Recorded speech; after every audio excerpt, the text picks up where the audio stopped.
Welcome to another episode of Nimsoli Explains with your host, John, also known as Nimsoli. In this episode, we'll look at the user interface for Roll20 and go into the various areas in some detail. Hope you enjoy it. Let's get started. We'll start our exploration of the Roll20 user interface by looking at the toolbar on the left-hand side of the screen. The first tool is the pan and view and select and move tool. The select and move tool allows you to select a token or other object and move it around on the screen.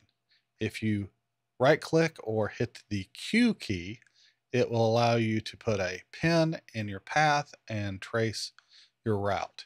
That's very useful when calculating your movement or your monster's movement. For the pan view, it allows you to grab a hold of the map and move it around. You can also right click and do the same thing as well. The next tool is the layer tool, and this is a GM only tool. It allows you to select the different layers from your map and background, which is where you generally put stuff where you want the players to see, but not necessarily be able to alter. The object and tokens layer, which is where you put things that the players interact with and can see. The GM info and overlay is where you put information that you don't want your players to see. You can also put tokens, notes, anything like that, and then move them to where players can see them as it becomes relevant. The dynamic lighting tool is available to the Plus and Pro members only, and this allows you to do lighting effects a little bit more discreet. We'll show you that in a later episode. And you can adjust the GM overlay opacity here so that if you are seeing things too much in the way or not enough in the way, you can adjust this slider. The next thing here is the drawing tools, where you can draw a shape, which can be either a square or a rectangle, an oval, or a circle. You can freehand draw, which I very seldom use because I'm not really good at drawing.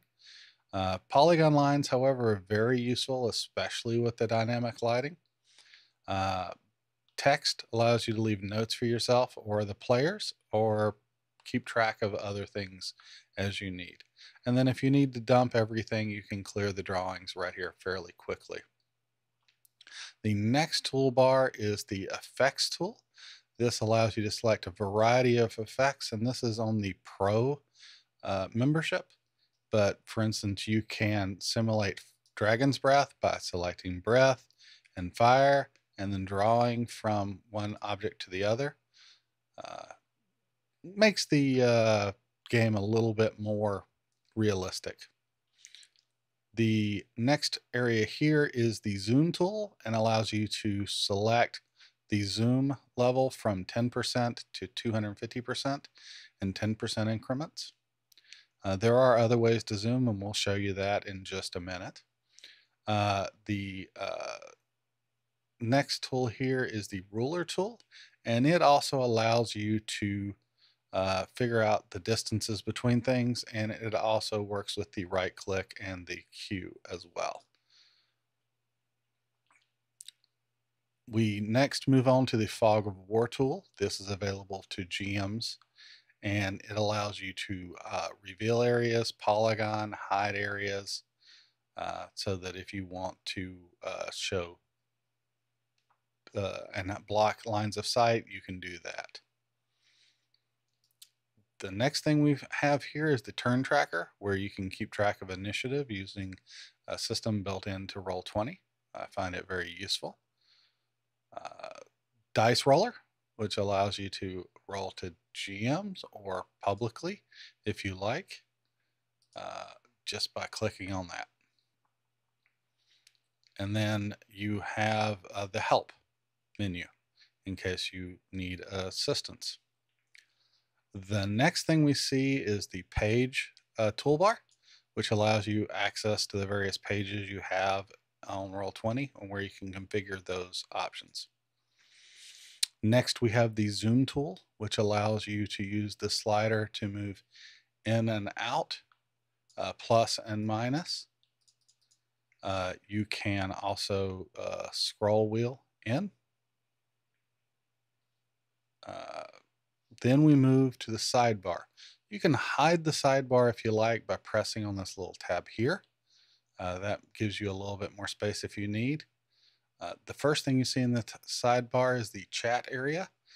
You can type in words to your players, and you can also roll dice here by just typing in Roll1 if you have a modifier, you can roll that, and it will calculate it for you. There's other commands I can show you how to use later with the roll command as well. The next area is your library, and this is where assets you've purchased or uploaded or stored. You can search, you can organize them through folders, and in a later episode, I'll show you how we can do that. The next tab is your journal, and in this game, I don't have anything, but if you have your own game, this is where the player character sheets are stored, where notes about monsters are kept, where encounters are designed, various different sheets. You can also create character handouts, characters, and folders here. The next part here is the compendium. The compendium is where you find your rule books, where you can copy monsters into your game, variety of different things. This particular instance I've set up with the 5e compendium, so that's there. We have a jukebox. I don't personally use this, but this allows you to upload playlists and tracks and organize them, and they have a few built in.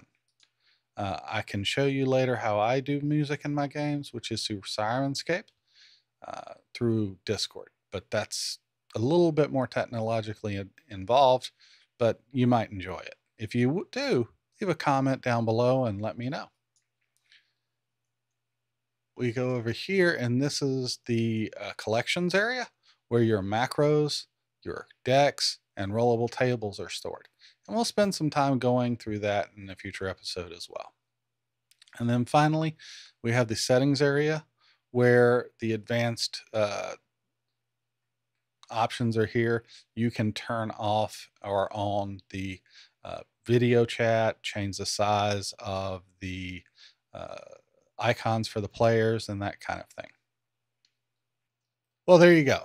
We've looked at how the user interface at Roll20 works and is organized. I hope you learned something today.